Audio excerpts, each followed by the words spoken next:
evening.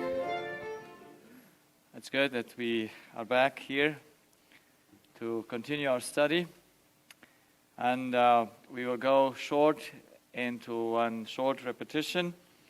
We still remember that we want to put all on a foundation that we cannot change, and that is the law. I hope you saw the red line in everything that I presented. Like I always bring it, the law that governs all things, taking and giving. We will speak tomorrow night especially about it. We speak about the structure that we could only understand having the law there. We have the needs and then the function, and we put all our study on that objective foundation that has no interpretation. Now, yesterday we came to the end of the human structure. That is, we did an overview of it, and I tried to do it once more so that we understand the model. You see, for me, having in front of my eyes a model of how things function makes it very easy to know, okay, where do I am in this situation? So, we have a body that starts in the cortex. I hope you got that, yes? So, we start here in the cortex, and everything that goes through the cortex down is history. We must know it comes from outside the cortex, it comes from the spirit. But now we need to know, where does the spirit start? Yes, we know the brain, there starts the body with all its functioning. And if the brain is damaged and you cut out from the brain your leg, then you cannot function with your leg anymore. Or even if you cut only the nerve down, you will have no connection from here to the body and it won't work. So we know the human body starts in the cortex, and we know that the spirit has also a starting point.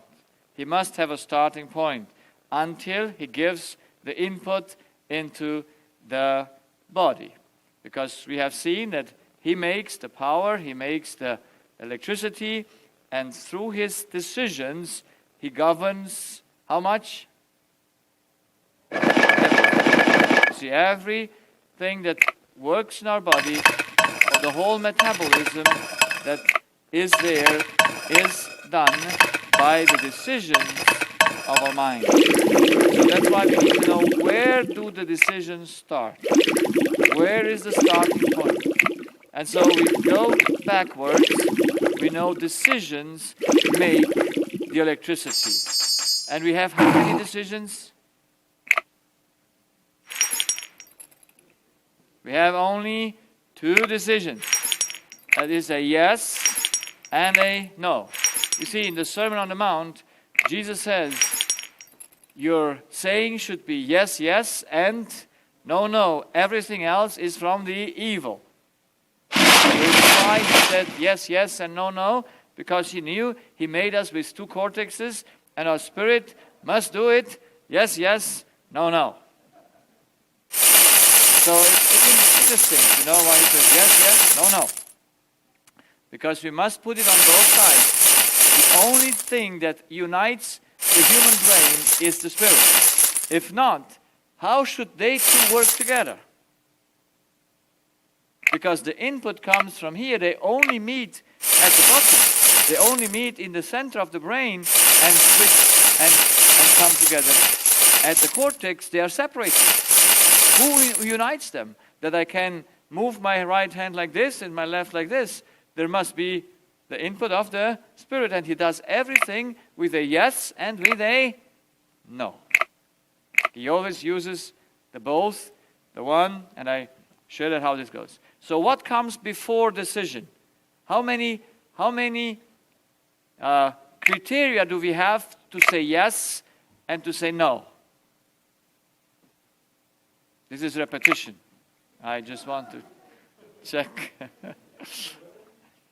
Now the wheel is up here. What comes before? How many criteria do we have for decision? To what do we say? To two. To what do we say yes and to what do we say no? We have the will that to do there, gain and loss. To gain we say yes, and to loss we must say no. Okay? And then before it comes to the gain and to the loss, we have motivation. What's the question of motivation? For whom do I want to have gain, and for whom do I want to avoid loss? And we were made as creatures, so to whom can we do loss and to whom can we do gain? Only. Only to God. Because motivation says you can only work for the one that made you to work for a purpose. And so you never can do loss to yourself because you have nothing. You're a creature. Yes, you have a consequence of that when you do loss to God, but you're a creature of God. You can never do loss except to the one that made you to do a work for him or to not do the work for him. Yeah? So we only can make a gain and a loss to God. The motivation is then, for whom do I do what I do? And I ask you now, God, for whom does he do what he does? For himself or not for himself? God himself. For whom does he do anything? For himself or not for himself? Not for himself. So God is totally unselfish. So he created that everything should work exactly like he works.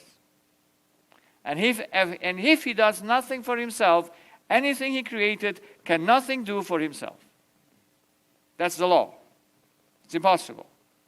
That's why motivation can either I work for him or I work for mammon or for the devil, for humans. You can never work for yourself. You can never be in your own service. But our deception says, I am in my own service. I do my own. I want this for me. And I must tell you, there is a doctorate lecture in the Bible from my attendee, Dr. Solomon. He wrote Ecclesiastes. Have you ever read Ecclesiastes? There is 12 chapters where he only speaks, you know about what? Who read Ecclesiastes? Pardon? About what does he speak in Ecclesiastes? I'm tempted sometimes to do a Bible study.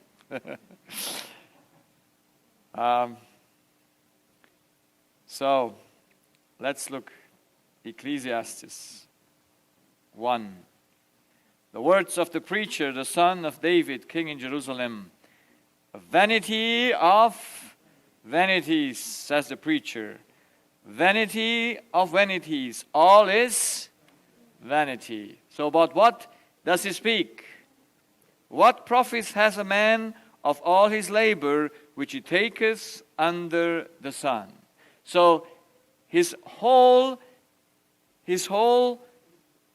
thesis is about gain and loss. And since he saw all his equation through the evil eye, he comes to the conclusion that all is vanity. But you see, when Paul was writing and says, I have fighted the good fight of faith, did he say all was vanity? No. He was so deceived, but he wanted to know what is a gain and what is a loss. And he went all the time after gain, just discovering at the end that it was all vanity, loss. Read Ecclesiastes. It's now that you know how the heart works, it becomes a fantastic thing to see how deep Solomon understood the human heart. And how deep he writes about that evil eye. And at the end only, he comes to the conclusion and says, let us hear the sum of all teaching. What is it? Fear God and keep His commandments. That's all it is. Because then you have no vanities of vanities. Then you have victory of victory. And the gain remains.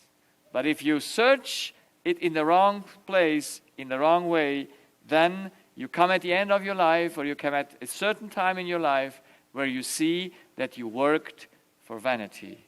And that's when Solomon got depressed.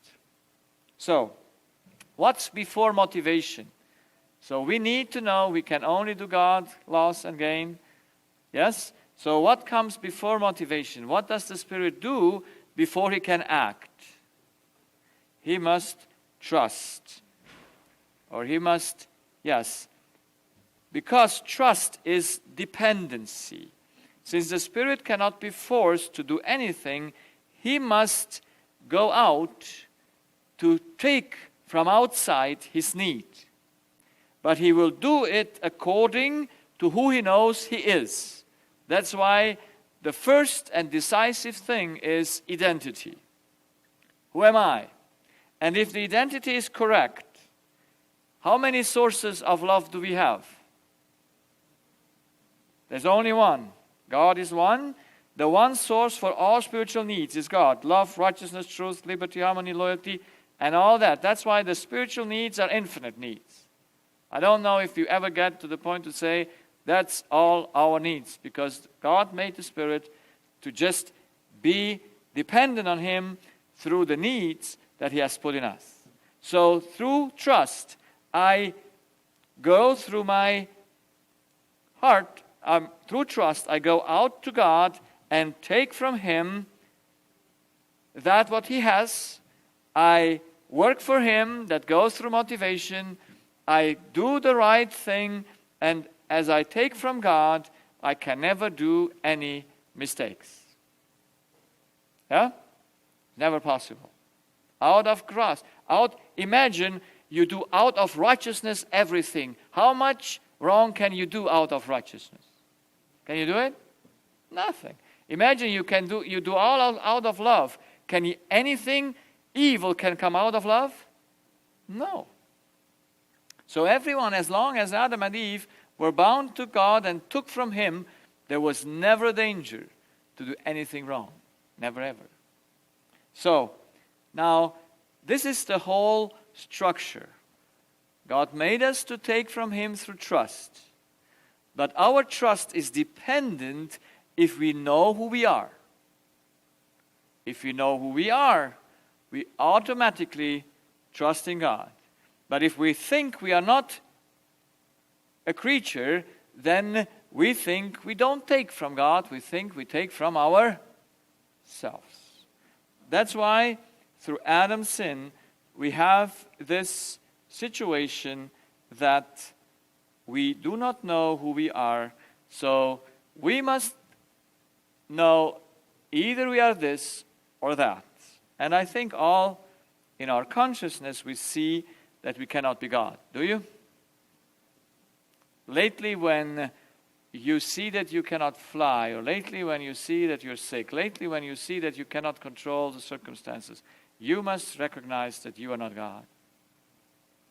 So, we must know that the identity is the decisive element. Adam could only sin because he wanted to change his identity. He was tempted to think he can be a higher being, and if he could be a higher being, then why should he trust God? Because God wanted him to be a lower being. So temptation can only come if you want to be more than you were made. And so that's why he took this trust away from God, and he became changed in his heart, so that now he believes that he's something that he's not, and so he has no possibility to return to God. Now let us look a little bit to the law and how God's concept of creation works. He made the earth, and he put the earth in a system. Why did he create man on earth? Have you ever wondered about that?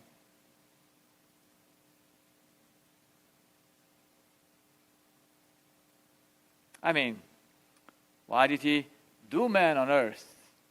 Why did he make him king? Because in God's way of working, he does everything to the same pattern. That is, there must be a starting point for everything and an ending point. And the ending point is the starting point. So let's do a little thing. From where do all the vessels of your body start from? Where is the starting point of all blood vessels? It's the heart. And where is the ending point of all blood vessels? The heart. Is that a circle? Yes. Is that circle going in one direction or in two directions? It can only go in one direction. Yes? That's why you see God is love. He gives His word, and then the fruit comes out of it. So where does the water come from? No, from where does the water come from that we drink today?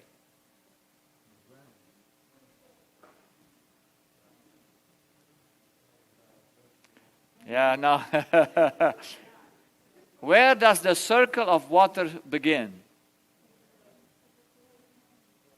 Where does the circle of water begin? From the ocean, from the sea. The circle of water starts. And where does it end? At the same place. And how much does water do going through this circle? How much does it do? Does it leave something behind it? Wherever it goes, it gives. And what is it? It's green. The water is there to give to the earth. It comes, it starts from one point and ends in the other point. That's why Jesus says the heart of man is the starting point of everything in our life, and where is the ending of it? Also in our hearts. So that's why we have to understand the most important thing is the starting point of all things and the ending of it. Now, God created Adam for one purpose. How should the earth be supplied with power? And through whom? So God did Adam on this earth with the purpose to maintain the life on the earth. He was the only link of the world to his Creator. So here is the means, the power of everything is love, and God is the source, and Adam was the one that has to take it from God. Yes. He has to take it from God, and then what should he do with it? According to the law, he must give it. And what should the animals do with it? They should take from Adam, and they should give it further to the plants, and the plants further to the earth. And so, finally, in Adam, the end of the fruit will come that would go back to God, where all means come from.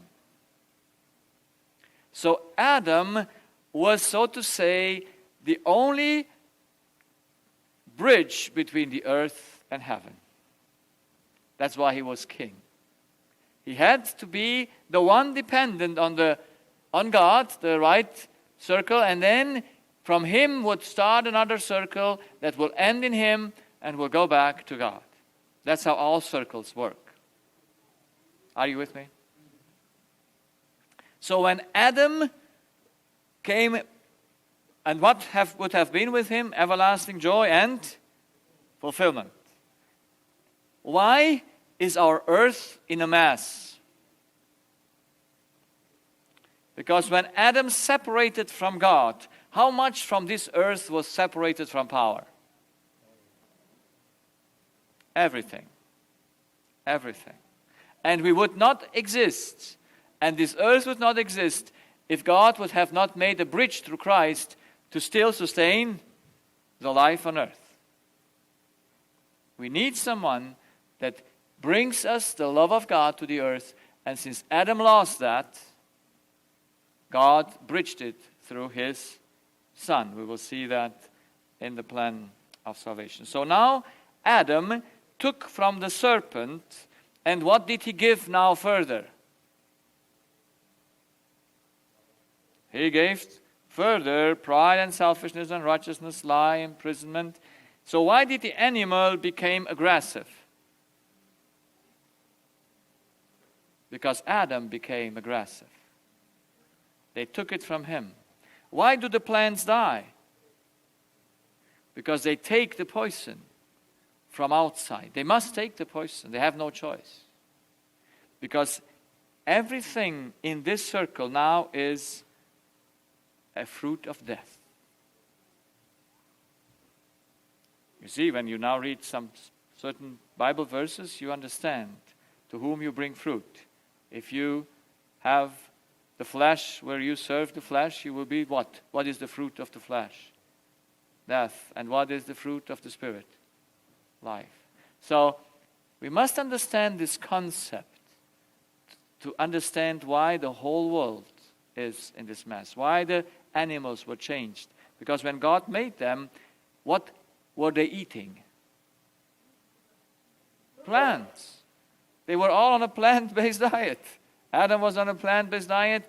He made the plants for food.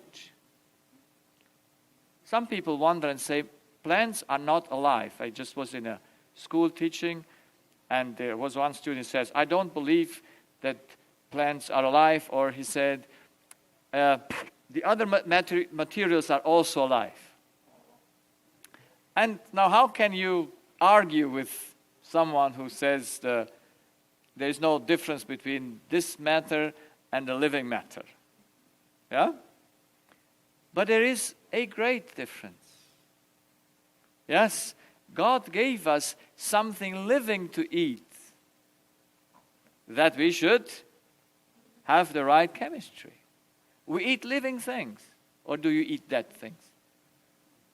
If you eat meat, you eat dead things probably. But if we eat that, it's life. It's life that we need to take there. So God gave all the animals to live from plants. And if anyone would have just have his own diet, there would have never been an aggressiveness in between the other animals. There would never have been something that would just make us to be aggressive. The animal became rebellious as the human became rebellious to God or disobedient. The animal became disobedient to Adam because Adam commanded them. They were obedient, but after that they became disobedient. But there are some dogs that are obedient. The dog where I live is obedient sometimes when I go in the morning with him.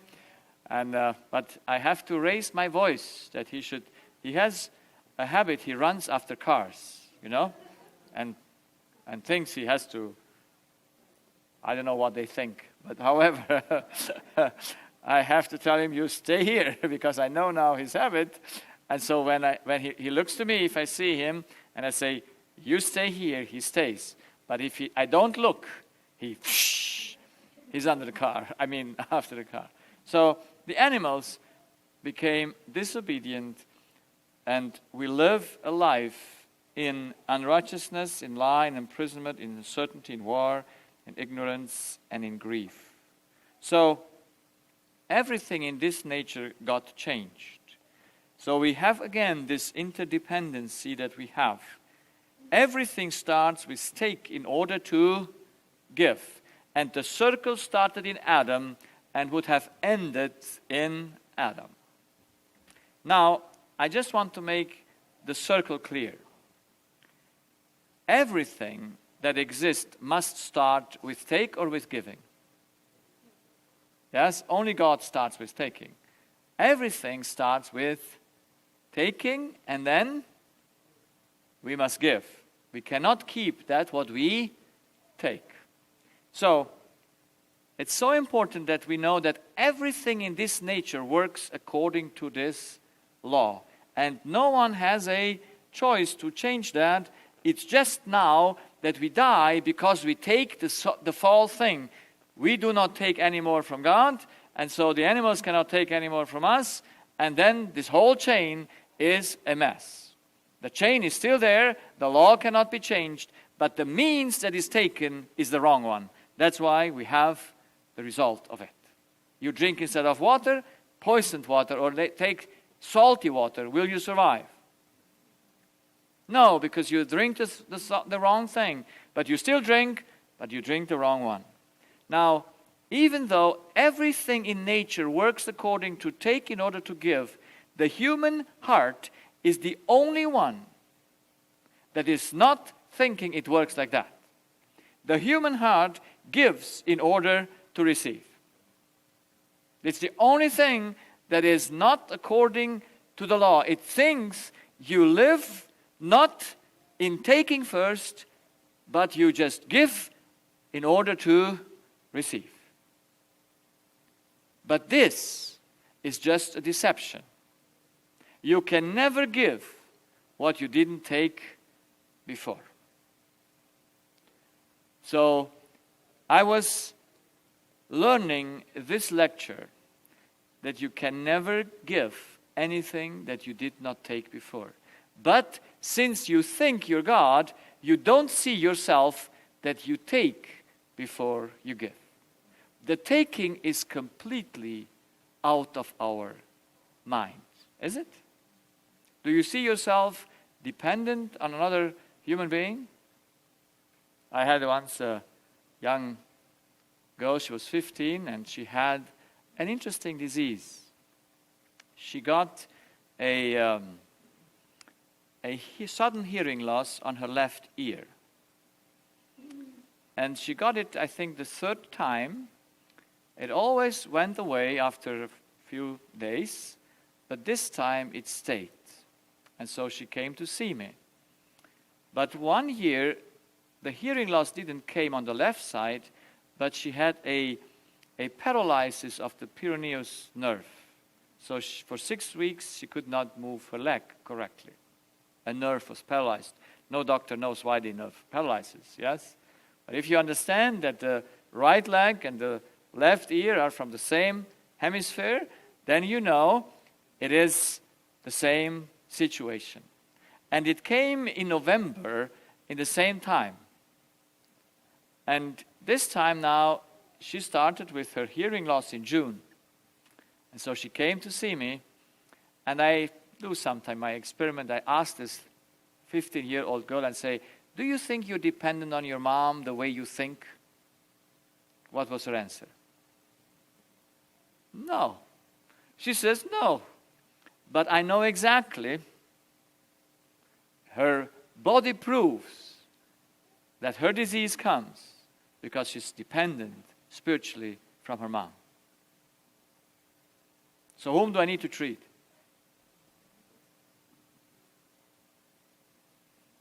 Whom do I need to treat? Mom, of course.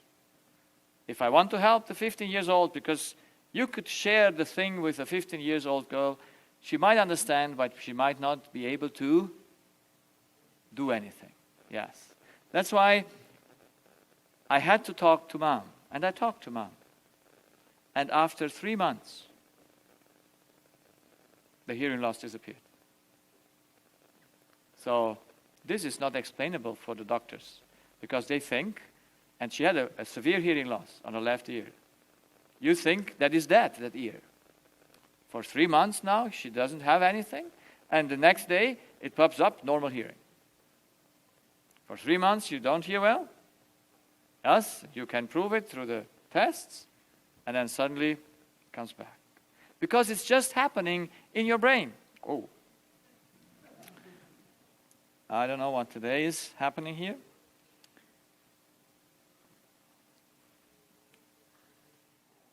It's all in the brain. And so we must understand that it's an illusion to think that you are spiritually independent. And this is the main point of all the lectures. We learned first time that we have a spirit that needs love. And we learned that if he's a creature, can he produce his own love? Can he produce it? No. He must take it from a well. He must take it from somewhere. But if he thinks he is a creature, he knows that he's spiritually and physically dependent on his Creator. But if he thinks he's a God, he thinks he is spiritually as well as physically independent. But the physical dependency you see, but the spiritual dependency you don't see. Only disease and behavior proves that you're spiritually dependent. And this is what we have to know. This is what God helped me to see in children. And let us look how a child comes to be in existence and how that works. So a child, and we have here the body of the mother, we have the spirit of the mother and the brain of the mother, which is green because it's also a part of the body. And we have here the child's body and the child's spirit and the brain of the child. Now, the child is not yet existent. And how does it come into existence? There are two half selves, yes, from father and from mother. Where do they meet? Where do they meet? They don't meet in the mother, they just meet in the air. You know that? They meet in the air and they come together. And then they start multiplying, yes? And then what happens? The embryo must put himself where? He must go and make a connection to whom? To mother. You know that he lives before he has a connection to mother? A physical one? Yes? Yes. In the air, while they meet in the tubes, yeah? It's in the air. It's neither in the mother nor out. Yes, nowhere. It's in the air that they meet and they come together. And now we know that the cells go and make a umbilical cord. From whom starts the umbilical cord? From mother or from the child? I hear from mother, I hear from child. Now, who is right? So who must take? The baby must take. So the umbilical cord must start from the child. Yeah? Because mother cannot make an umbilical cord for the child. The child makes the umbilical cord and put itself on mom's body. And so from the embryo, the placenta starts and the umbilical cord. Yeah, it's part of the body of the child. It's not part of mom. So, how dependent is the body of the child from the body of mom? 100% dependent. With a choice or with no choice? No choice. You can never choose your mom. You can never choose the dependency. It's always set. And God said, your mom's body is your dependency. Now some men want to also have children in their own body. Yeah. But we don't go into that. However, it's just a woman can have children. It was just, I don't know, a year, 2, 3 years ago, it was in Berlin, the first man brought his baby to the world. That was the highlight of the newspaper. The headline of the newspaper, first man brought his first baby to the world.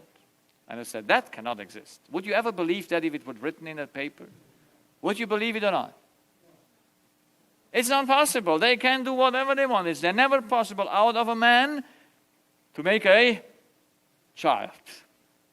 So what was the trick? It was a woman that became a man and it had an uterus, so that's why he could have a child. And if you have an uterus, you're a woman. Okay? No matter what you believe about yourself. But you see, people want to change their gender because they believe they're gods. They just do it. It's a mistake. It's an error of the mind. I just recently had a case where the daughter of a pastor said to his parents that God made a mistake. I'm a boy. I cannot be remaining a girl. So what will you do then? What will we do with this? Do we say, okay, how nice? So we have an anatomy. We cannot change that. You can try. But that's a matter of playing whom? God. So we must teach our children they cannot play God. They cannot choose what they are. You can never choose who you are, and you can never choose your purpose, and you can never choose the dependency on which you are. Because you're a creature. Imagine this device chooses its electricity. Can it? Its device chooses its purpose. Can it? You see, the hardest thing for us as humans is to understand that we are creatures. There is no harder thing than that. Because through Adam, we are so messed up that we think we are not a creature.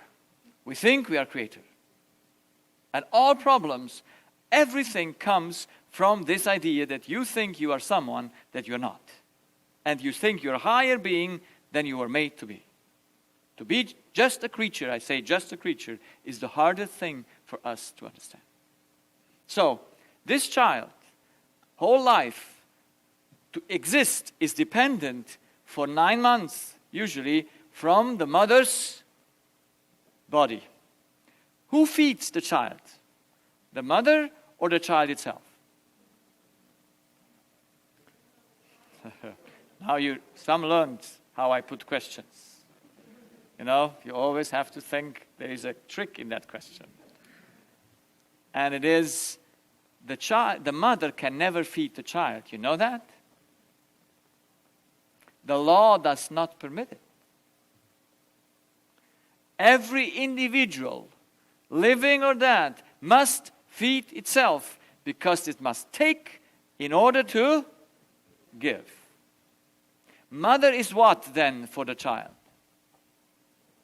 She's only the source. Yes? So just make a simple thing. The mother drinks alcohol. The child becomes drunk. Who made the child drunk? The child itself.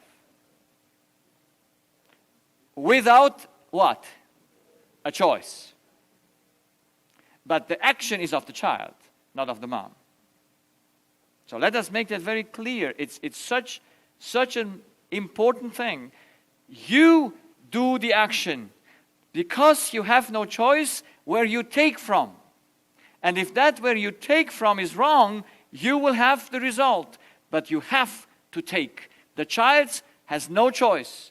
What mother eats, it must eat as well.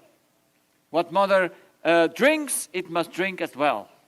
All the well-being of the physical development of the child, the chemistry is coming from mom, without a choice. Now, when does the spirit start to exist?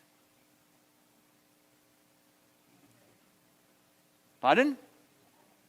In the same moment then the two selves come together, the spirit comes together as well. Because when were you created?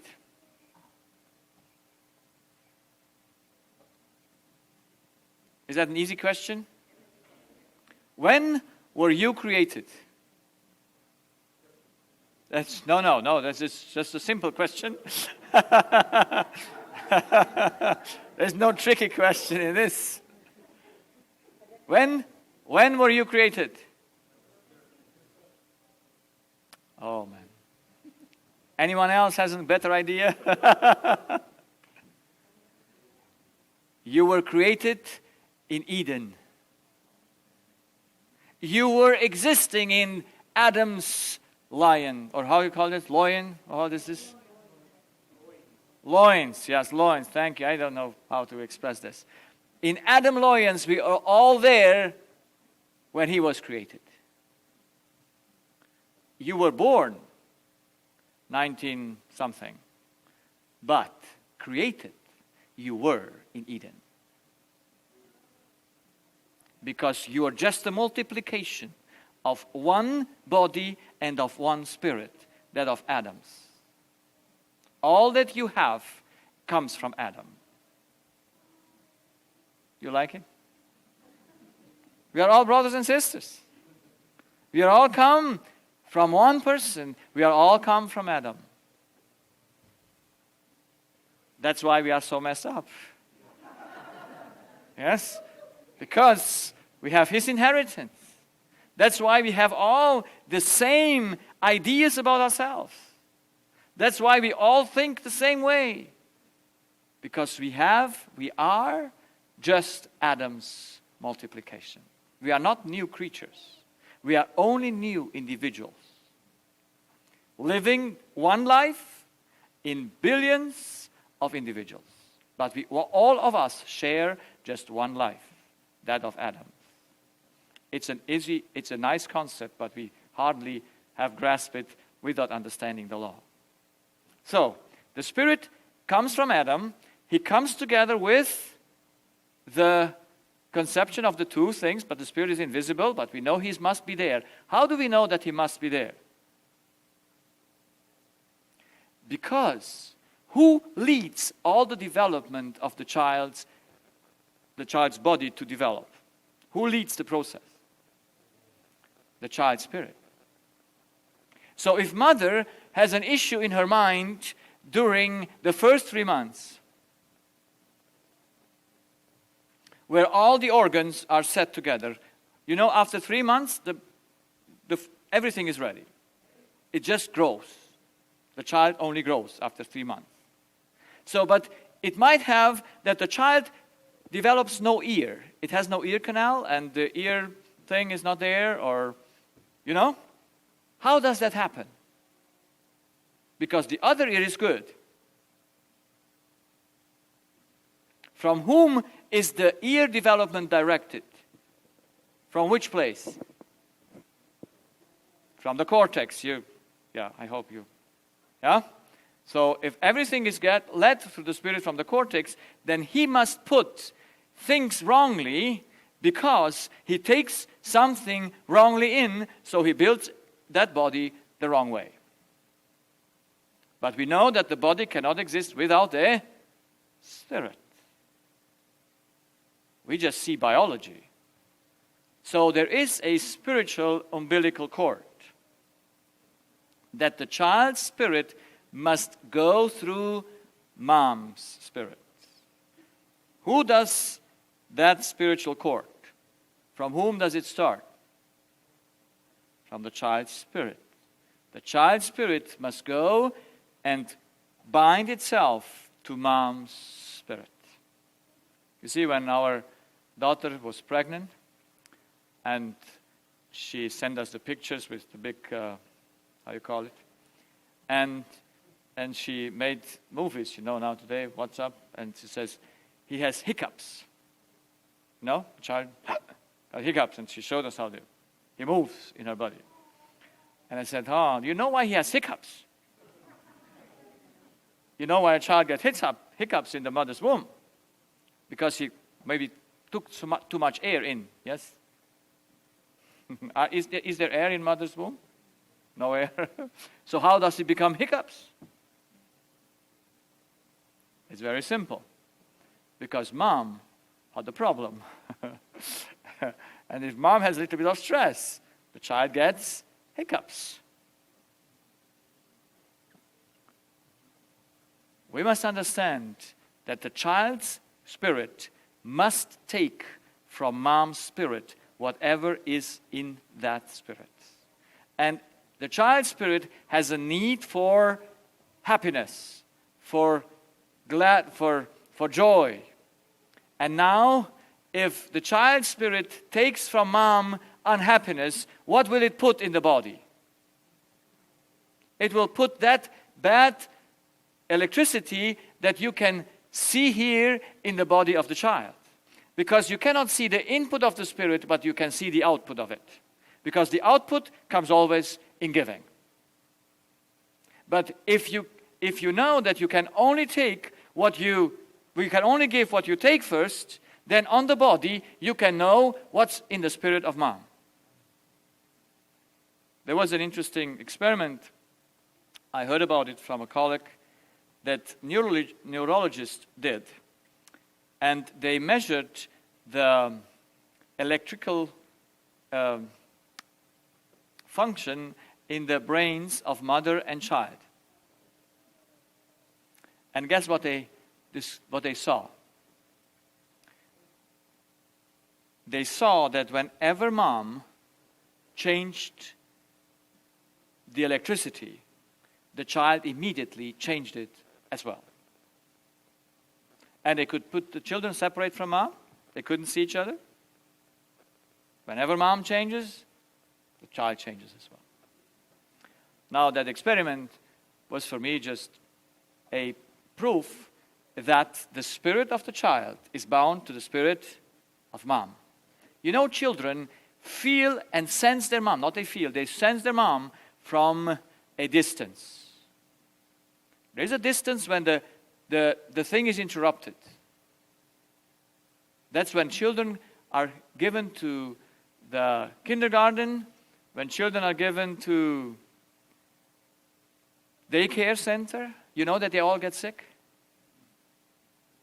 We have a terrible sickness in children in Germany or wherever you go, where children are separated from their mom. And then they come up and say, oh yes, there are more germs in the kindergarten than somewhere else, and the child needs to pass through that, and his immune system needs to build up, so don't worry. I say, doctors are very funny people. Because if you would be a farmer, and your plant would have some problems, would you say, oh, that's a normal problem? The farmer would always say, when there's something in dysfunction, then that something is wrong, so he has to do something around that plant to make it work well. But when we see children sick, we say, oh, that's a normal thing. You see, I had one case, and I have many nice cases. I learned from cases. But the cases are not the proof. The cases are just a confirmation that that's the law. The proof is always the law. So never take the case as a proof, because I don't want to use the cases as a proof. I just use the cases as an example that the law is like that. A mother sent her child the first time to kindergarten, and after 4 days, the child got sick. So the child stays home for 2 weeks, recovers. Then she sends him again to kindergarten.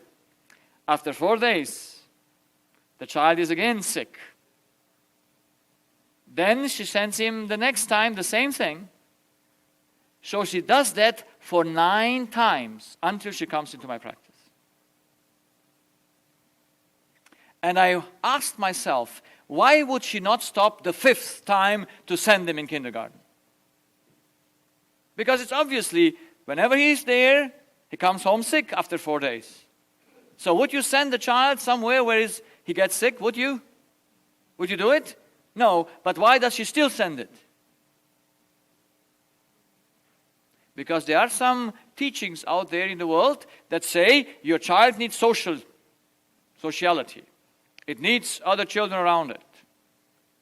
And if you don't send it there, it will not develop well.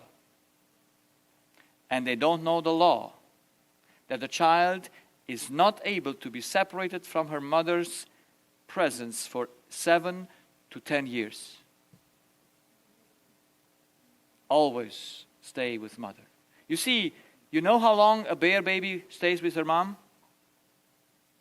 How many years? 3.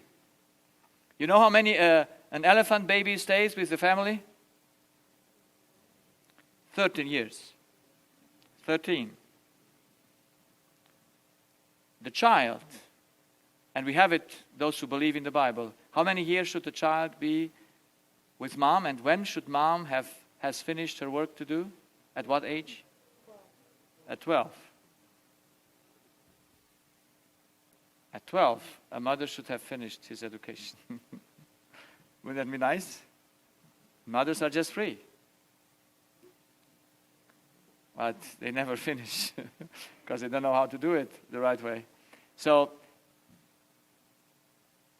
we must understand the umbilical cord of the child is after you cut away the physical cord is still there.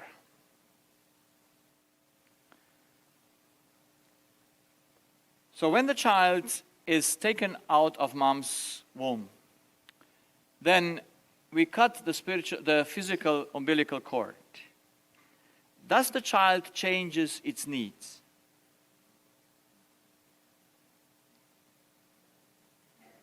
Oh, no. After it comes out of mother's womb, does the child still need oxygen? Does it still need water? Yes. So you can never change your needs at no point in life. They're always the same. So what does the child just change when it comes out of mother's womb physically? The source. But now the spiritual source must be changed in time until 12 years. Education has a purpose that the child's spirit should take away her umbilical cord from mom and bind the umbilical cord to the right place, that is to God. Like you bind him here bodily to nature, he must spiritually be bound to the source that he has to take his whole life from.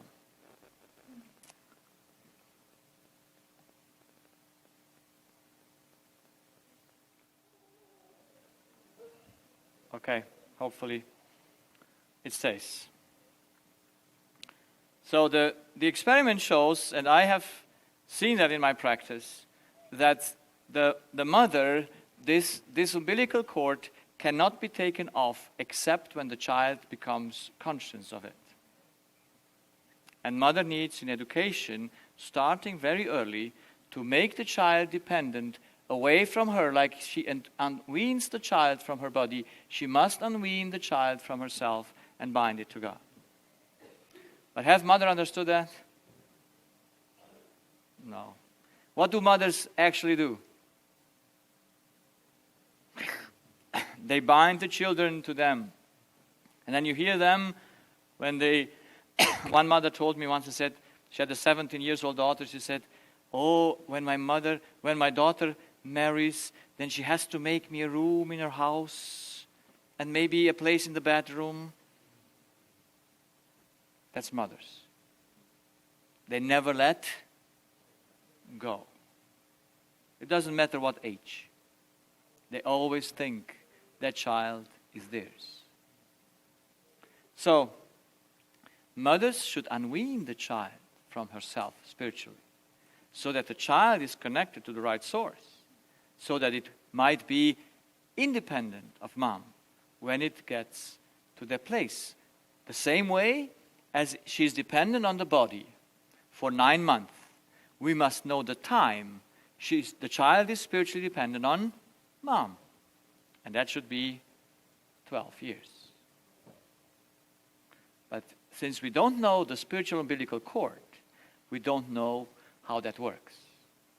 So let me give you a few examples of children that showed me that they are taking from mom. There is one very simple example of a family. They came to me with their 3-year-old daughter, and the daughter had a cough, and this cough was for 1 year.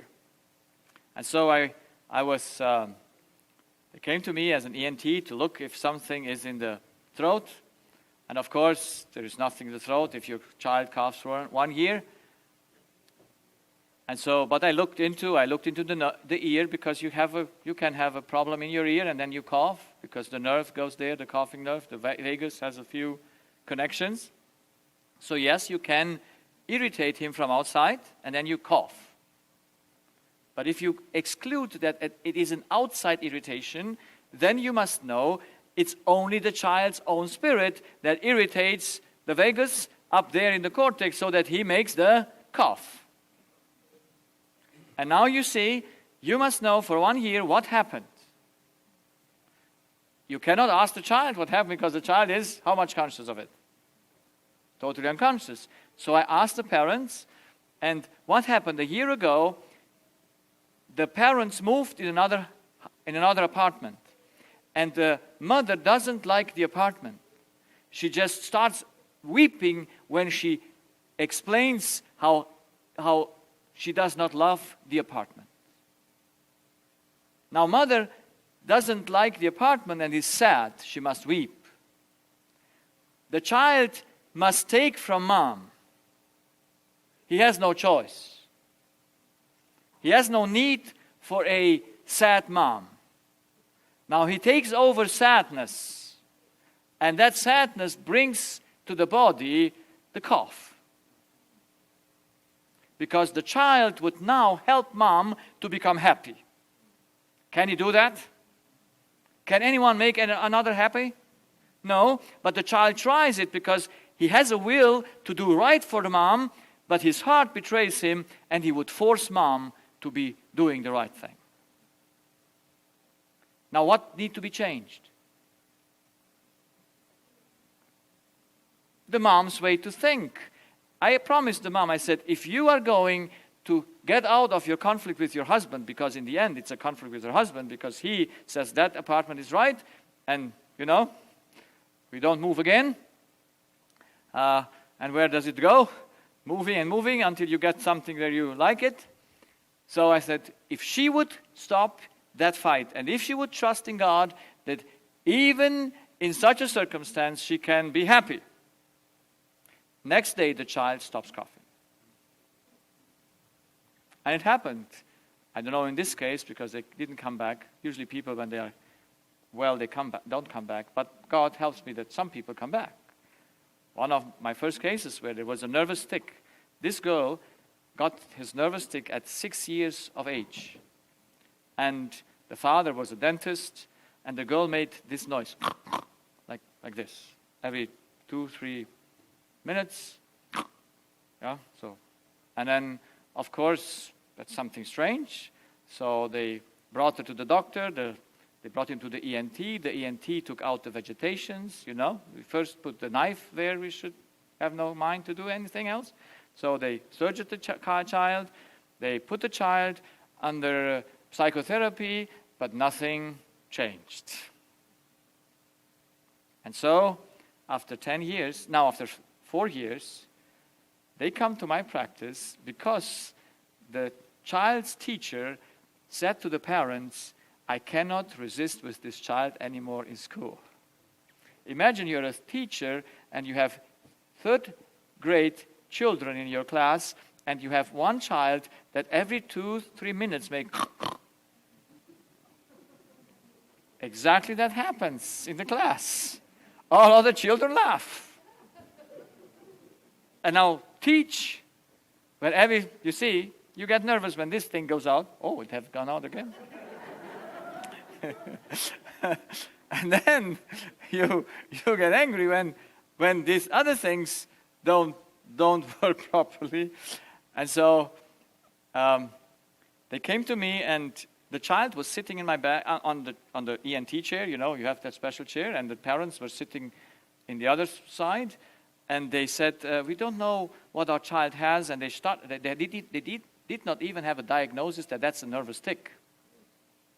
And so they tried to explain me something, but suddenly the child made the noise. And I waited once more to hear it, to be sure that it's, because all tics are strange noises. Even coughs are something very strange.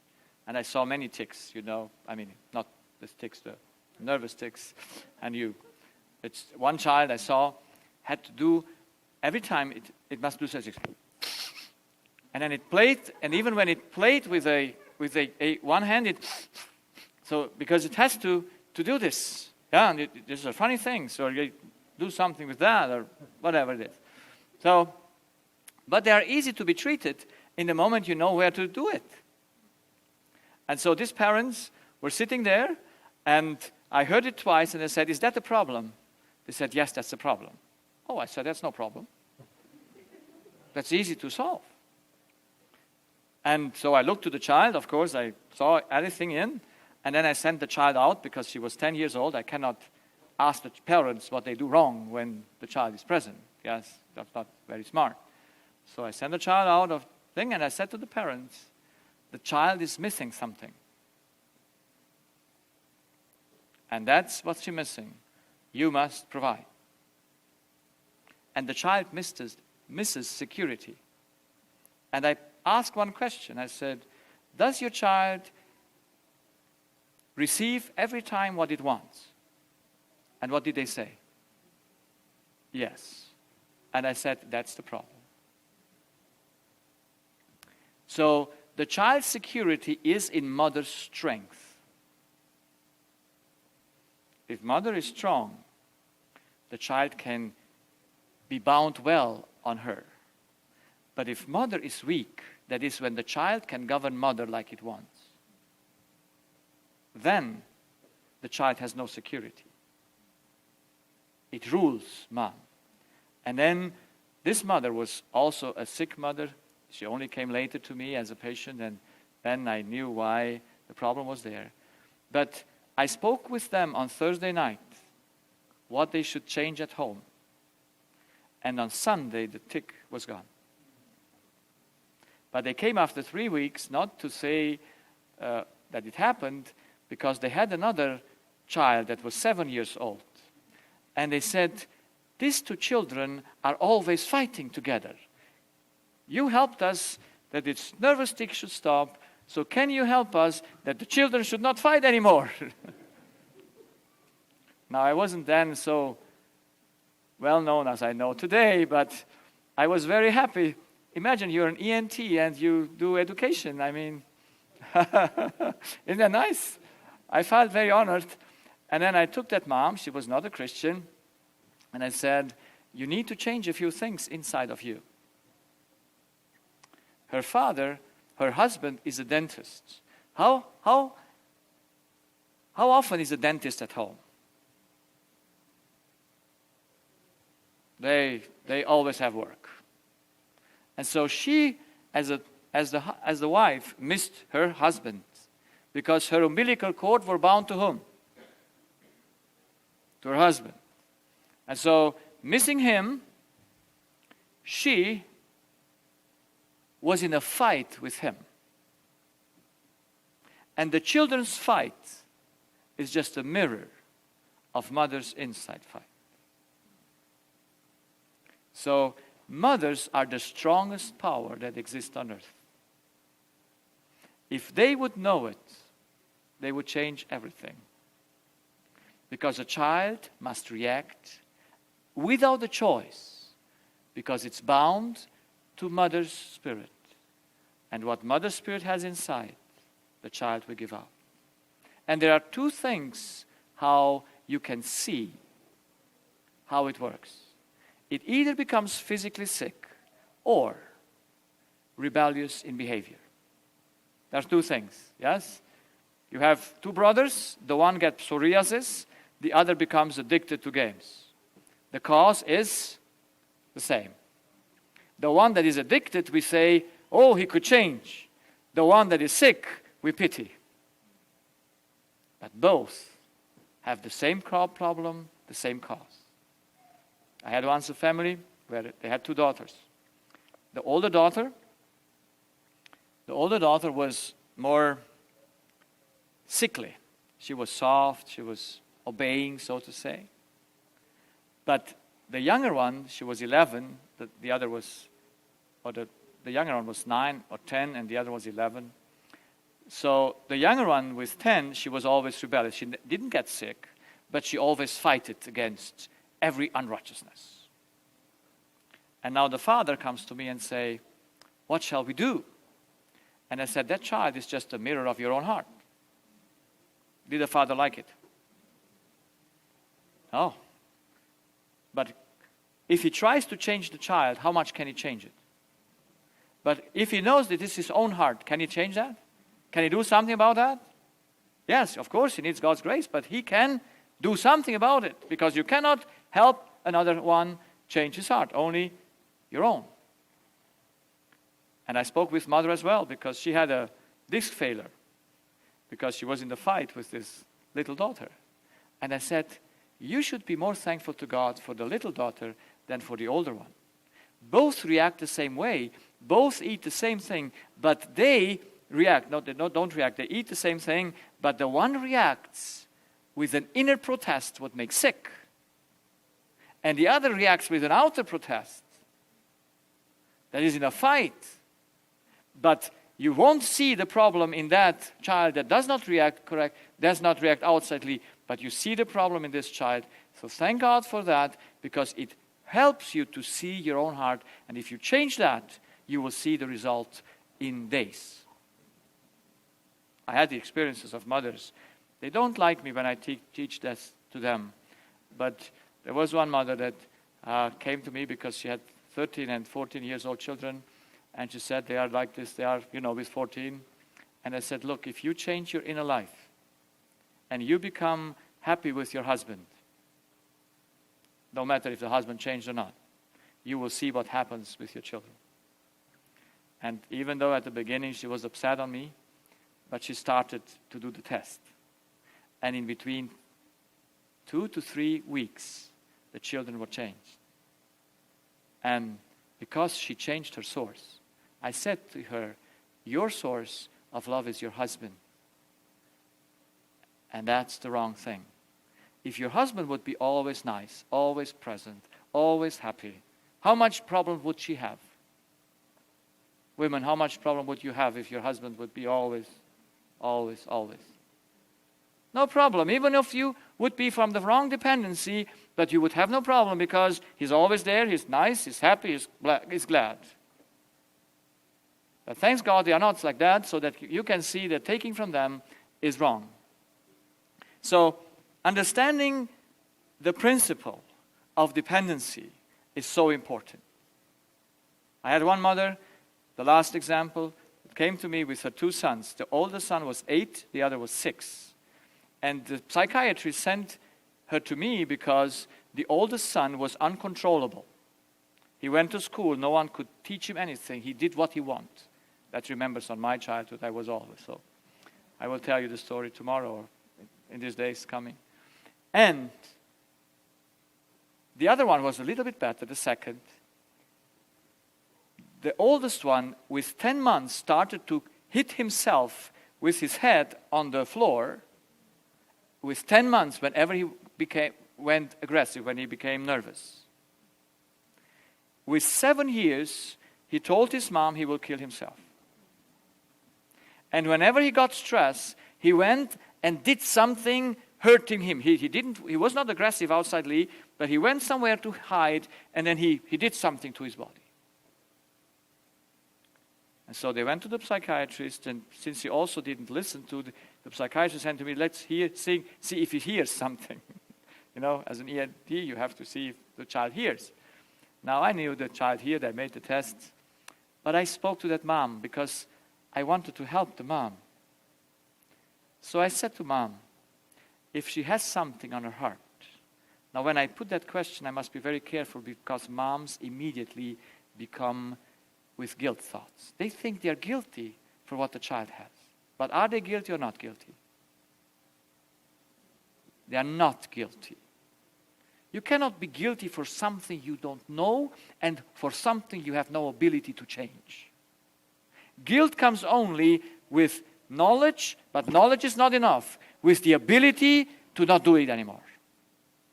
If not, you have no guilt at no place, at no point. How could you? So moms don't know it, but through the problem, through the law, they might know it so that they can do something about it. That's why I share this with the mothers. Because if I share it or not, the truth remains the truth. And so I asked this mom, but she didn't want to open up because she said, what is the problem with me? I once had a big problem with one mother because she had an ADHD, or how you call it? Yes, ADHD or whatever. And the child was 7 years old, and she said, I saw it on your homepage from your practice, you deal with these kind of things. I said, yes. And so she made an appointment, but I said, you don't need to bring the child, you come alone. Mom was very, what, I should bring the child? I said, no, just if you want, bring your husband, but the child is not needed. Because mom thought that I should fix the child. But I know I have to fix whom? The mom. But mom was very upset. I lost that place. I lost that lady because she was a teacher. She had to go to school. And she said, I'm doing everything right. But I said, yes. But your child needs you 100%. And your mind is not with the child. Your mind is with your career.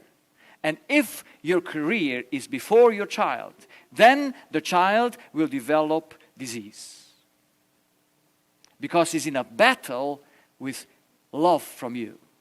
Because his selfish nature is in battle. You see, I had once a lady, she became a Christian, and she had a 7-year-old son, and becoming a Christian, she started to be a book seller, how you call this? Colporteur, yes, giving books away. And the child got angry upon God, and he hated God. And I said, I know why. Because God stole his mom. You see, mothers don't know that there is the first thing first, and literature is second. But we don't understand. Did mother do something intentionally wrong? No. She wanted to do God's work. But she did not know the law that that child cannot live without her. So, coming back to this case, where this mom with these 2 boys, and she couldn't open up enough, but she said me one sentence, and that sentence showed everything. She said to me, she said, whenever I am in the evening laying down into my bed, I am glad that the day is over. But my gladness immediately disappears in the moment that I think tomorrow it starts again. Is this a happy woman? She's totally distressed. And she told me, I said, I never tell anyone what's in me. I say, you cannot hide anything from your children because their spirit is bound to your spirit. They know everything. In mom. That's why there is a dependency there. So I could give you heaps of examples. I told you about the experiment. So let us look how the things is. When the child is born, his spirit is bound to his mom. In the center is the spirit of the child and then the spirit of the mother. But then the child knows father as well. Thank you. Probably because I don't use it too much, he thinks he can go to sleep, so whatever. He doesn't think, but.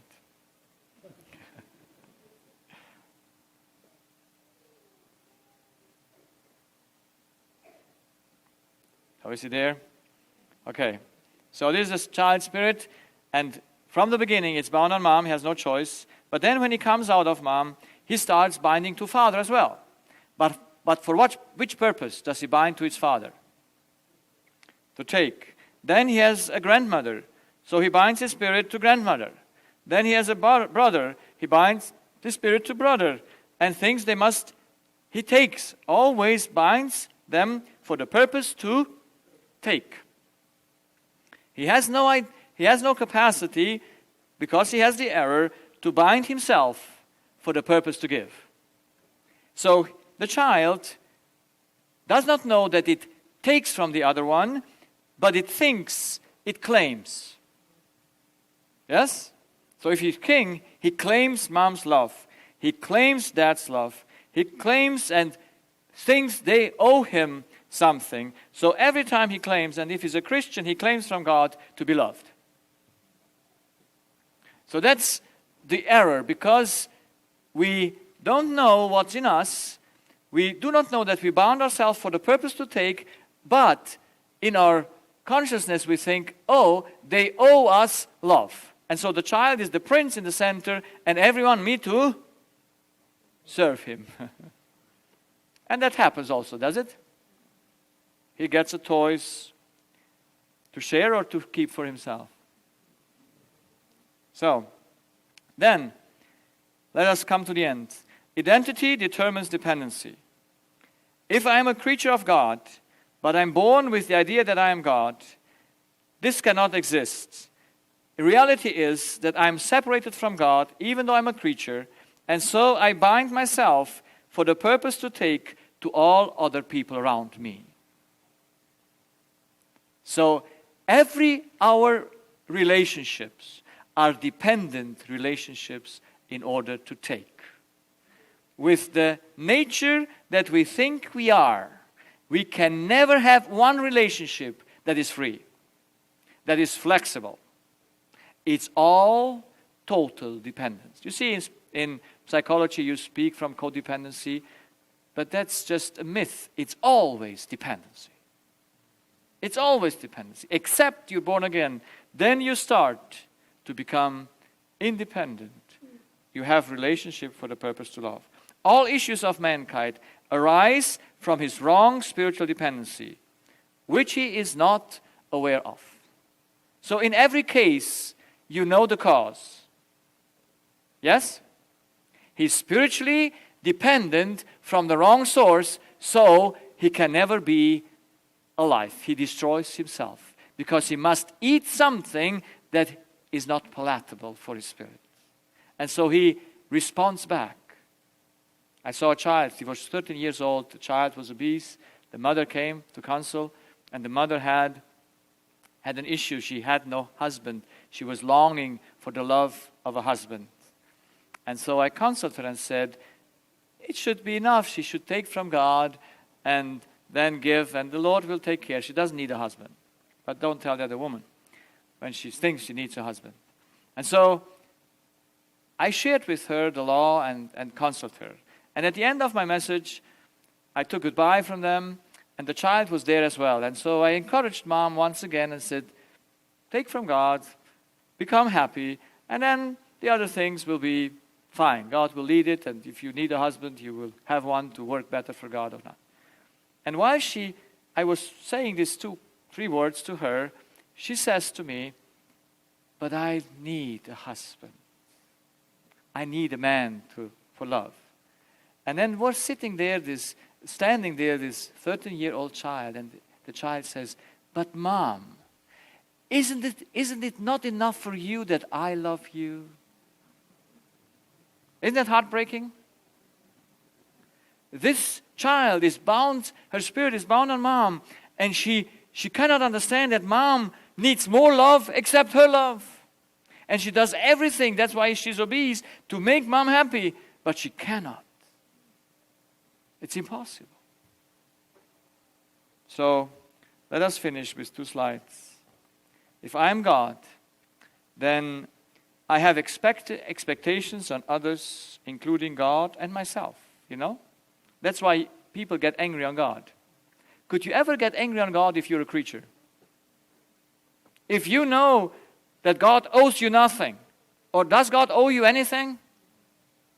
Does God owe you anything? No. Because He didn't make you that He should owe you something. He's a source, and you have to go to take. So you have expectations on others, and you have claim towards others, including God and yourself. So you think a gain is when someone fulfills your claim or your expectations. Then you have a gain. And when they don't fulfill it, then you think it is a loss. That's why the result in your behavior is discontentment, wrath, strife, controlling others, force, stress, anxiety, and in the body disease. That's how it works. That's the most simple slide I can make to see it, that we shall understand it. So, if we would be a creature, if I would know what is the truth, and I'm a created being, how much expectations would I have of others? Of God and of me? None. If I would be a creature, how much claims would I have towards others? How much rights I would say, you need to fulfill my right? How much would I say? None. What would be the gain? The gain would be fulfilling my duty that I have. Fulfilling of my duty. What would be the loss? Not fulfilling my duty. How would be my reaction when others do mistakes? I would be content, friendly, joyful, peaceful, patient. I could be good to others because they don't do me any wrong. And what would happen with my body? He would be healthy. So, our problem is just one. Who am I? This must be solved. If this is not solved, we can never trust God. We will always automatically trust to humans. And we will always play the God here, claiming from others and thinking others owe us something, while they owe us never anything. We must have a spiritual umbilical cord that is God, that must be bound to God. Then our life, how much sadness does God have? How much unfriendliness does He have? Does God have anything that you don't need? Yes or no? Did you understand the question? Does God have anything that you don't need? No, everything He is your need. So if you go to Him and take, you can never be unhappy. If you take joy from God, you are a joyful person. That's why Paul says, be joyful. How often you're Christians? Have you ever seen Christians to be joyful? They are more sad than other people. Because they worry no more than others. Isn't that a sad thing? Every Christian should shine. You see in his face, oh, you must be a Christian, you shine. Not an artificial shining. It must not be your mouth must not be open wide, but you shine just through your presence. You know, in Ministry of Healing it says, a Christian should be surrounded by an atmosphere of peace and happiness. When people stay around you, they must sense that there is peace in you. They must sense that there is gladness in you. There is power for everything. That's a Christian, isn't it? Because that's why he proves he takes from God. But if he takes from his spouse, poor guy, I mean, you will see it. And you can see it becomes in his body visible. And then you must teach him to not take from that person anymore. I have to teach my patients only one thing. They must change the source. Because they eat from a well that has not what they need. I understood that in my own experience. But I will tell you that tomorrow night. Because I was drinking out of a well. But I didn't know that I was drinking out of the well. That was not making me happy. But I changed the well 2003. And since then I started to taste the water that comes from God. And that is unexplainable. I mean, that is not, how I can say, there is no price to take out from God what you experience by taking from Him, the peace you is as a result of it, there is no human relationship that can compare with that. Because the Bible says, taste and see how good God is. And I want to stop taking from humans. I want to always take from God. Then all my output is godly love. All my output is friendliness. All my output is joy. And joy, would it ever make anything wrong to my body? It would be always right electricity, right hormones, no problem of the bone marrow. We would just live very nice. And I want to get to that place where I'm knowing fully that I'm just a creature, and where I have a total binding to God in trust, and I have only a binding to my neighbors that is 100% flexible. They can do whatever they want because I'm there for them, never they for me. And that's the better way to live. And that is the law of life. So we hear a music, and then we have questions if you have some.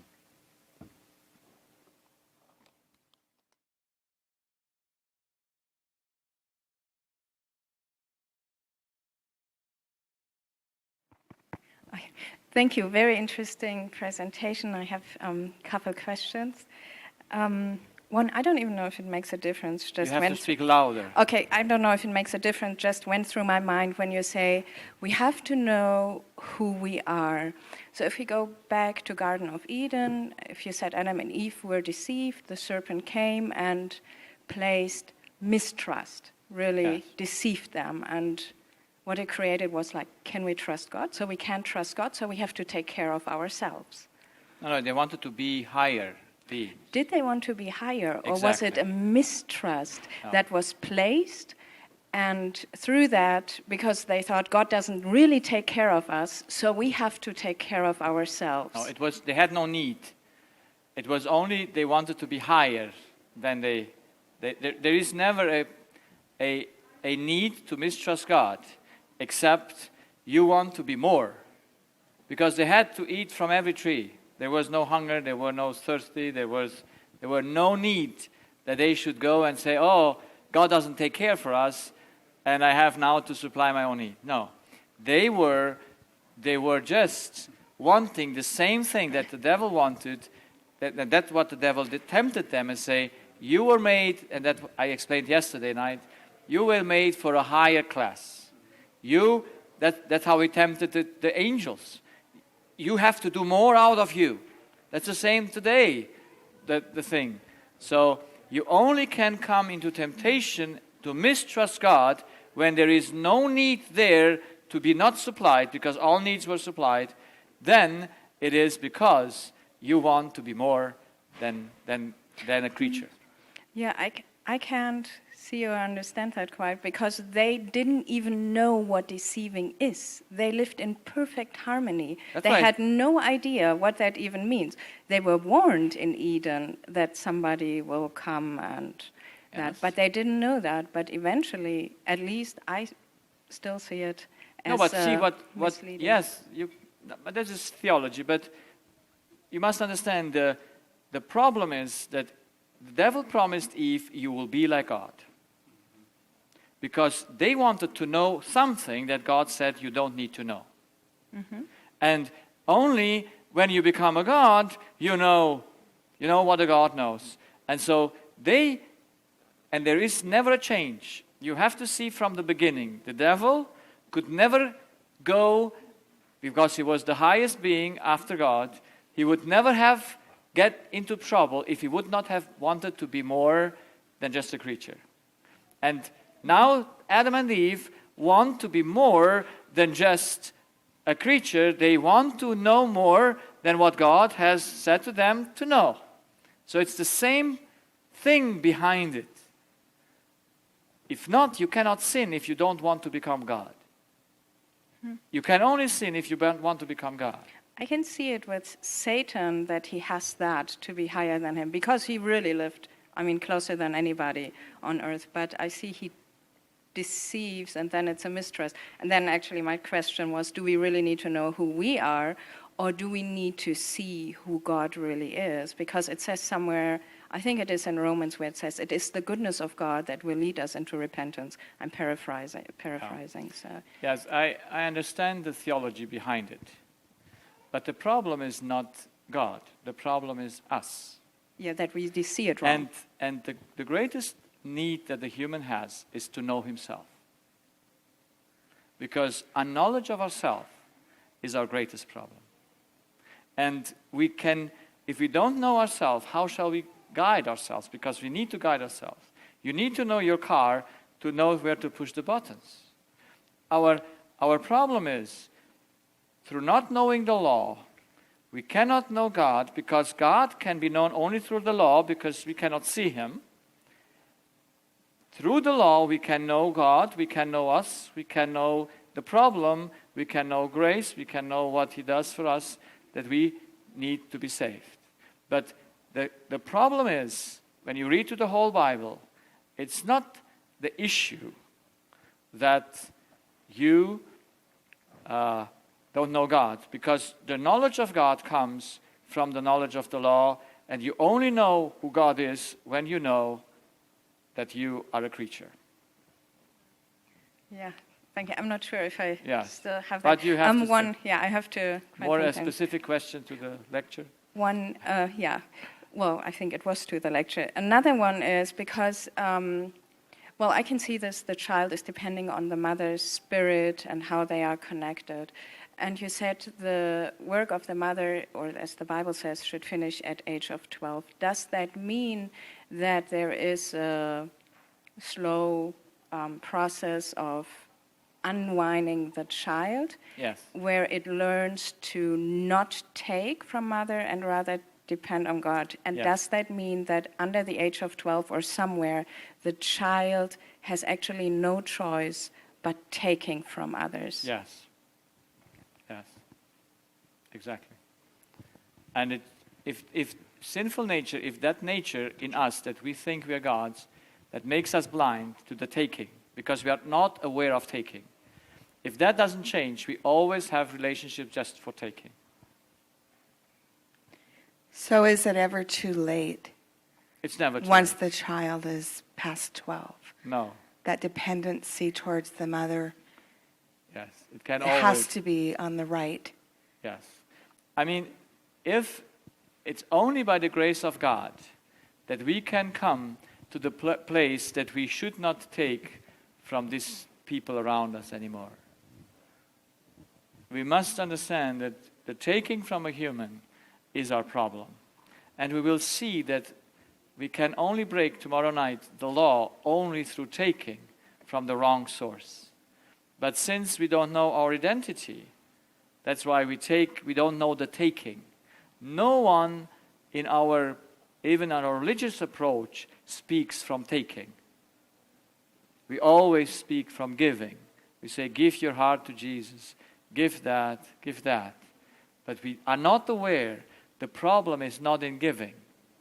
The problem is always in taking. Because the law can only be broken at the beginning. That giving is included because you have to give what you take. That's why the devil, and this is where the temptation came in, the devil didn't want to take anymore. He just wanted to give. That's why he has no problem to make us giving, as long as we don't know that we take somewhere. We are not aware of our spiritual dependency. None of us. I was not aware of it for many, many years. Didn't know it. But spiritual dependency is the problem.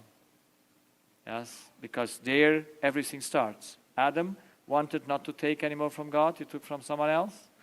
Yes, and Eve. And so we must come back to take again from God. That's the only restoration that's possible. The only battle that we have is whom we trust, because trust is taking. And since it is subconscious, that's why we need to become conscious of it. That's why on the disease I saw from where humans take from. That's why I could discover that the child takes from mom. I could see that this taking doesn't stop except you become born again. Only through the new birth that process stops at a place, but it still continues until you stop totally to take from others, thinking not anymore trusting humans, not trusting yourself, trusting only God. That's a learning process. There's another question in the back there. Yes? Oh, I got the mic.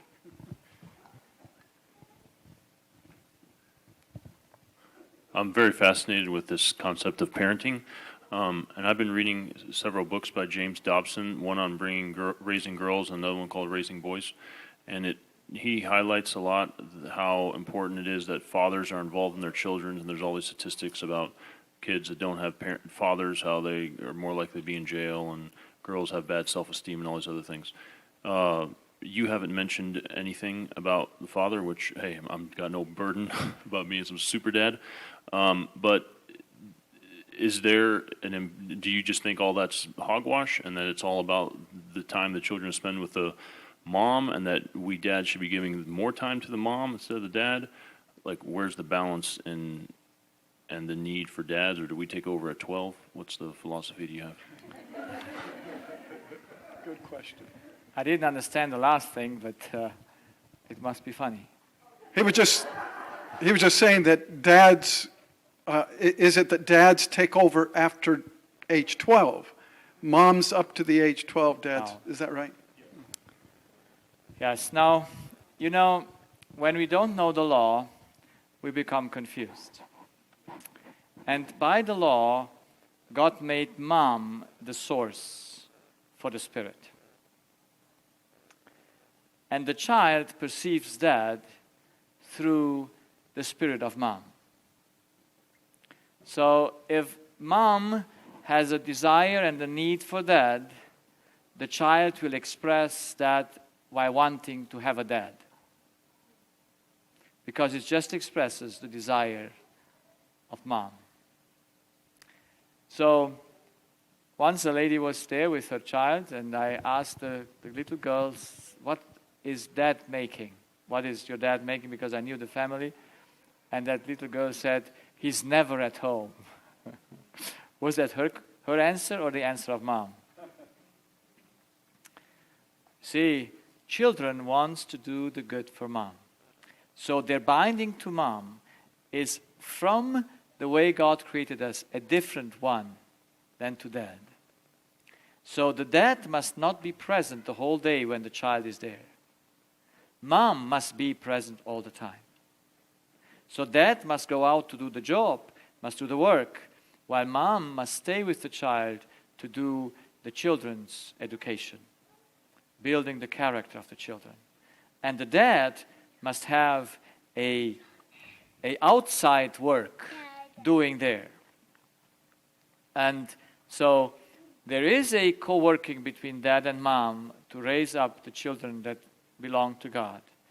But I know that dads sometimes, when I speak about mom's responsibility, they feel unnecessary.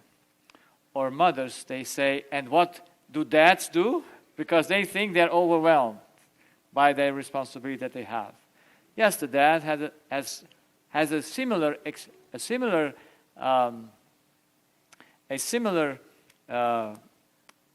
trust, or what I say, a similar responsibility, but it's on another place. It's not to build the character so much of the child like the mother. Yes, of course, the child will look to dad, but it will look to dad mostly to the eyes of mom. That's why the greatest need of child is that mom should love dad, but not with a love that wants to control dad, but with a love that lets dad do what he wants, which is very hard for a mom to do because she is bound on the dad. She thinks he always does too much and the dad doesn't do enough because she feels so, because she's overwhelmed with the children. James Dobson, when he described that the children that had no dad went to jail, was not about the dad. It was about because mom was missing dad. Because if mom could live without the dad happy, then the child would not get into prison.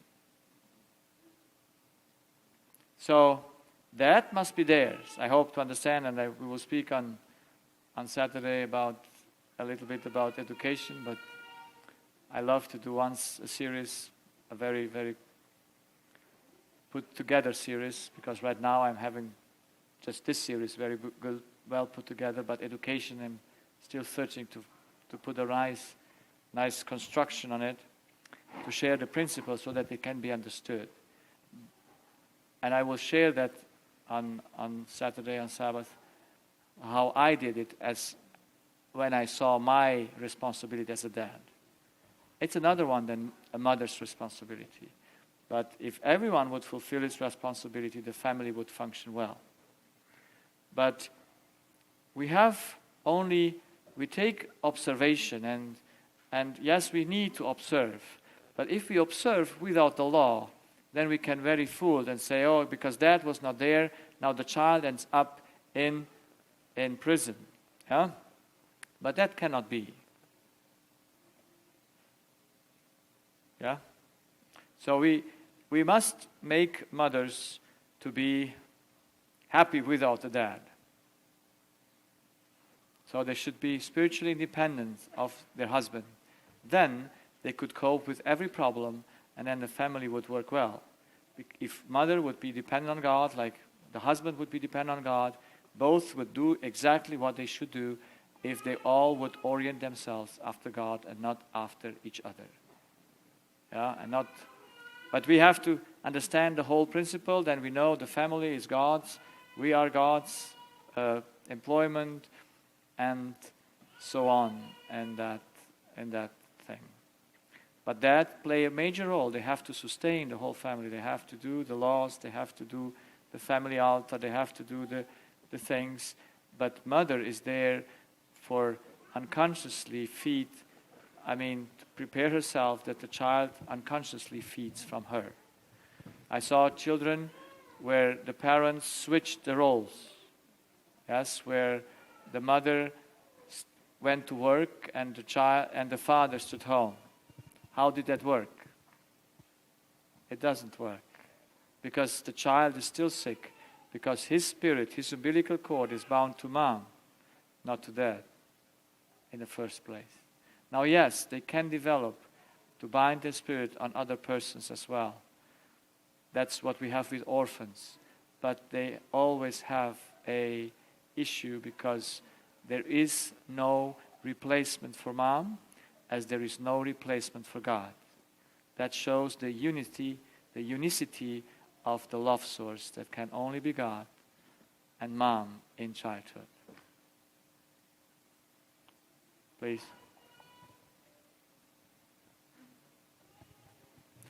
But we will talk more about education on Saturday afternoon at 2 o'clock, yes.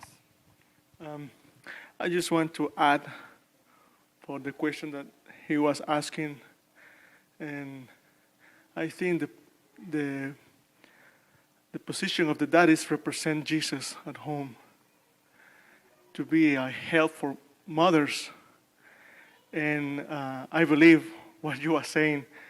Everything depends from mom for what they are getting. Dad needs to help praying and with actions and with character to give hope to the kids too. But I think we must need to born again. If we don't born again, everything will be a mess at home. Yes, of course. There's another question right here. Yeah. So what if there's just the mom and the mom has to work and there's, he's gone all day from me. What if it? Yes. What then? It's not a good thing, but I had an interesting case once when a child was given to the kindergarten, and since the mother could stay with the child, and the child was given to the kindergarten, the child developed a nervous tic in the kindergarten. But later on, mom had no choice. She had to go to work. And during she had no choice to go to work, the nervous tic stopped until she had again a chance to not go to work, and the nervous tic came back. So we must understand the child's first need is that mom has the child on the first place. The child knows that. If you need to go to work to sustain both lives, and you don't do it for yourself, then because of the difficult circumstances, yes, it's not the right thing, but you still do it for the purpose of the child. That is, I mean, for God, but you understand, you don't have your own career in your mind. And there must be seen if there is not another way, because usually they have a dad and they have a state. And I know that today in Germany, if you're a single mom, you would not need to work, because there is enough support for the child and from the father of the child by the law that mom should take care for that. Most moms don't go to work not because it's really the need, but because it's more easy to go to work than stay home. Yeah, and that the child needs, and this is very important for parents, the child should never be a burden for mom. Never. Whenever the mom thinks my child is a burden, the child knows that. And in that moment, the child says, now how can I make my mom that I should not be a burden for her? So we have to have such a clean mind that we never think my child is a burden for me. Because then the child becomes confused, because it says, you know, his selfish nature will say, I'm not loved, and all this. So we need to know, yes, children are very demanding persons. And you must be there and only there for them. But if you know how they work, you know how to guide them so that they have peace in their mind. But as long as we have a battle, if the child needs to battle for mom's love, you know, to fight for it, because mom has that and that and that, then the child developments will not be good. I tell you maybe a little story of one young woman that I met a few years ago. She's also an Adventist, and she had a 2-year-old daughter. And the daughter was behaving strangely. And after my seminar, she came to me and asked me, what shall I do with her? And I asked her what she's doing, and she says she's a medical student in the 3rd year of her medical student. And she says, it's my dream to become a doctor. And I said, well, you need to stay home with your child. Your child needs you. Because your child is on the 2nd place, not on the 1st place in your life. Your career is more important than your child. And so your child will always have a battle with you. And it will not develop well. And I spoke to her a few months later, and she didn't like what I said to her, because she said, it's my dream to become a doctor. I said, yes, university can wait. University is not dependent, your life is not dependent on university. But that life has an umbilical cord bound on you that has no choice. And the Spirit of God worked on her heart, and she froze her next year. In October, she froze her year of study and stayed home. And she came to see me at a meeting where I did, and she told me the experience and how the child immediately changed, and how the child asked, Mom, are you really not going to work anymore? And so she took that situation but it is a hard battle then to come back that the child should trust consciously your mom again. It's bound dependency there with the umbilical cord, but it's a battle with the child because the child now thinks, maybe how long will this last? Yeah? So after 1 year, she had to do something. So she calls me, shall I go back to university or shall I stay home? And so I said, I can't tell you what, but you know the rule. Your life is not dependent on university, but this life is dependent on you. And so she freezed 1 more year, and during that next year she got pregnant and got another child, and now university is frozen, but she has 2 children. And the second child is now, I think, 2 years old, and she sees a marked difference in development. Even now that she stays at home for several years, it is a problem that her older daughter obeys her, because she obeys Dad. She has no conflict with Dad, but it's their little selfish spirit revenges themselves on Mom.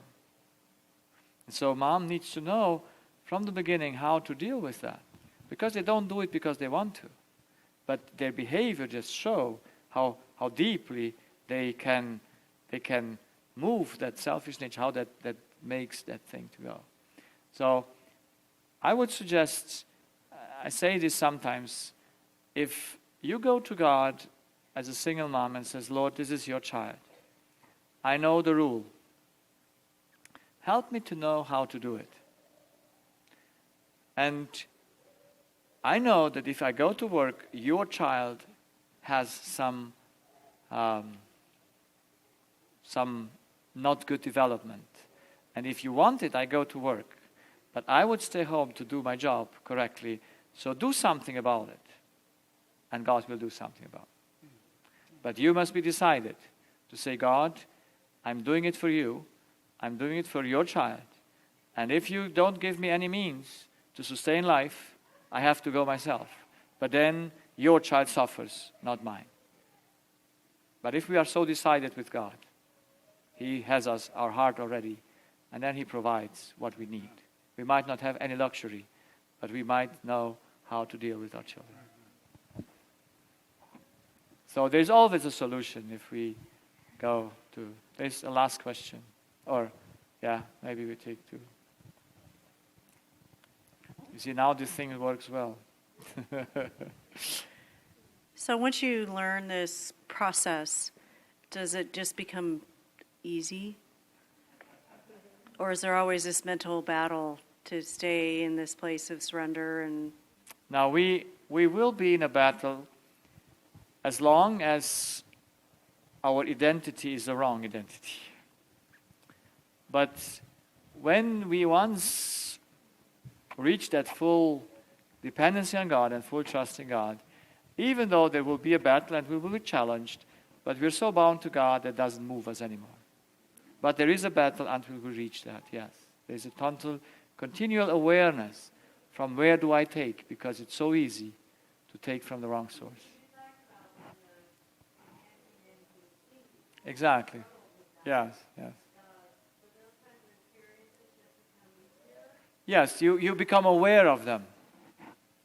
Because you must become conscious of what you do. So you think beforehand. And it's amazing how in this time that I'm learning these things, how I am very careful what to do, what to think. You plan before. You know, you're not just spontaneous anymore. You become, you have time to think what you thought before you don't. So it's a training, of course. It's a training together with God to know yourself, to examine yourself each day until you come to the point that you know yourself. Correct. Total free, yes. There's one more question there.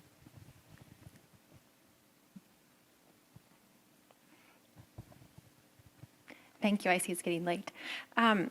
My question has to do with a child that's not your own. I have stepchildren, or even if a child's adopted, how does that, as a mother to a child that's I didn't birth or carry, how does that? That's why I say the child can, if it's adopted, can make an umbilical cord to its adopted mom or parents, yes? So it will orient herself after them because it must do it, it has no choice. And so it's so important that the same thing, mothers should be very, very careful about what they are in their inner life. Because somehow they can read it even from the behavior of mom, from the voice of mom. They know how mom is. When we took our 6 foster children, they immediately sensed us in a split of seconds, I think, and they categorized us how they could behave to us or not. Yeah? And with the parents, with the children, it's they read you. They know how you are towards them. And knowing that they're selfish, it's so important that we always give them the clear information that you love them and they are first. Yeah? But there is a challenge because it's not physiological to have an adopted child. Yeah? But there is still things that can work well. I have an experiment going on in Romania where a couple, they had no children and they got the child from right after birth. They took it away from mom, and the child is now almost 2 years old, and I observed the family, and I want to know what happens with this child, how it develops. If it could make an umbilical cord to this mom that she was not born in, yes, but I know from adopted children, they want to know later which are their parents. If they know that they are adopted, they will want to have their own mom. Yes, they want to know why did my mom reject me or whatever it is, or why did she, yeah? So because the child thinks mom is responsible for her, or yeah, and finds its identity in the mom. So the child is not sick until now, but the mother is always with her because she didn't have children until then, so now she's very happy. She raises that child, and but I want to know how that child develops because I'm very curious. You see, I know the law, and I want to see how things, even under difficult circumstances, are able to go well. And I think if adopted children would come into a home where there is peace and happiness, they would become like that as well. But if we don't know how to work with a child, then it's a fight. You see, the worst thing in family is that mothers and fathers fight with their children. There should never be a fight between the parents and their child. But we don't know how to deal with that because that little child is a god and wants to have its own will. And then mother fights back, and the fight must stop at the parents. And when they know how it works, they can do a good job in a little time. And when you once have the routine, when you know what is to do and what is not, then you will see how good it works. Because children are easy to be satisfied if you know how they work. But because mothers cannot know what's in their heart, and so if mothers are stirred up, the children are stirred up automatically. And then how can you have peace? That's why it must start with mother. It must start with mother inner life. That must be total peace there. Yes? So you're saying that the bond, the connection between a child that's not your own and the mother, the replacement mother is not so much the spiritual umbilical cord, or you're saying you can't really say for sure whether that can be replaced or the umbilical cord is to mom, but it could be replaced because they'll survive. Yes, so the child must have the ability to bind itself to other persons as well because it has it. Because it takes father, it takes, all this are bonds where the child goes to take. It's like I call it like a vacuum cleaner, you know? Everywhere it goes to take. And so the child can do that. But let's give him something to take that is right. Yeah? That's something that fulfills his need. Then, that's fine. I say, if it's good that my children take from me, because as long as they take God's love from me, that's well. It's still the wrong dependency for them, but at least they have no conflict to fight against me. Yeah? So, if I understood you well, so we must know the mother must be independent of the child. Doesn't matter if it's an adopted child or if it's an so-called biological coming from you. Because mothers, if they're dependent on the child, they cannot raise the child correctly. They must know this is our job for God, not for the children, not for me. So only independency can bring you to be a good mom. Because then you will never fight with the children. You will just do the job correctly. But this is high level of, yes, but we have to come to there. And I think young mothers, if they would understand it now, they could do a very well job.